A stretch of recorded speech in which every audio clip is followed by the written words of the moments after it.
بسم اللہ الرحمن الرحیم۔ قرآن مجید۔ دوستو، الحمدللہ کہ تم نے قرآن مجید پڑھنا شروع کیا ہے۔ قرآن مجید کیا ہے؟ یہ اللہ کا کلام ہے، یا یوں سمجھ لو کہ یہ اللہ کی باتیں ہیں جو اس نے اپنے پیارے نبی محمد صلی اللہ علیہ وسلم پر حضرت جبریل علیہ السلام کے ذریعے سے بھیجی، تاکہ ہم کو معلوم ہو جائے کہ اللہ تعالیٰ کون ہے، دنیا میں کون کون سی باتیں کرنے کی ہے جن سے اللہ تعالیٰ خوش ہوتا ہے، اور کون سی باتیں چھوڑنے کی ہے جن سے اللہ تعالیٰ ناراض ہوتا ہے۔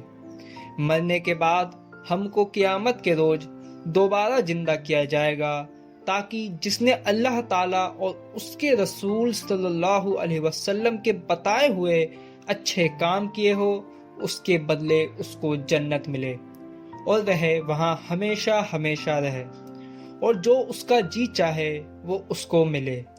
اور جس نے ایسے کام کیے جن کو اللہ تعالیٰ اور اس کے رسول صلی اللہ علیہ وسلم نے کرنے سے منع کیا ہے، اسے اس کی سزا دوزخ میں بھگتنا پڑے گی۔